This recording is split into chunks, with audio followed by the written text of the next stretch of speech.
Kag sa numero 1 sa mga balita sa Negros subong adlaw.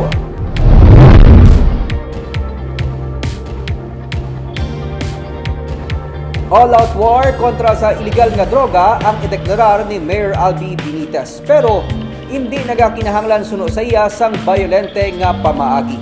Yari ang report. Sa 61 ka mga barangay sa Bacolod, 21 pa lamang ang ginakabig drug cleared. Gani luyag ni Mayor Albi Benitez nga matagaan na tensyon kag madula na ang madata nga baligyan sa illegal nga droga sa mga kabaranggayan. Sa contract signing sang Yakap Bayan Program sang DSWD, ginpahayag niya nga dapat hindi kinahanglan nga mangin bayolente sa pagdeklarar sang all-out war batok sa illegal nga droga.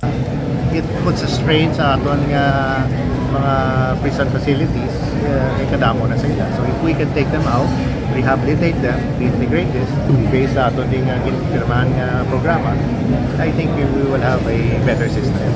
Drugs is our major problem and we have to go all out war sa ila. So that's why we will probably declare all out war sa drugs and we will call drugs as a disease and then amo na ang mga steps nga ato. Wala nagapating alkalde kag bisan na pamunuan sa Department of Social Welfare and Development sa Western Visayas sa nangin bayolente nga pamaagi sang tinilikdan nga administrasyon. Ganing paghatag prioridad sa educational kag awareness campaign kontra sa illegal nga droga kag ang pag-rehabilitate sa mga ginakabig recovering person who uses drugs ukon RPWD ang para sa ila nagakaangay nga mababaskog. Kay kung why man may umusar, why man ang problema. Kung why man may mabaligya, why man ang problema. So we will have to address the root problem.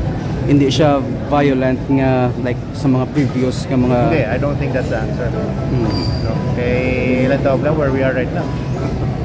Still the same. So I called attention kagina pagkatian mo ang DepEd, they've been doing it dekada na kuno ginaimon and obviously it's not effective. So we have to review that. Sa House Committee on Human Rights hearing, gintuad ni human rights lawyer Chel Jokno nga hindi magdubo sa 20,000 ang nagkalamatay sa drug war sang Duterte administration. Nico Delfin para sa DGCast Negros.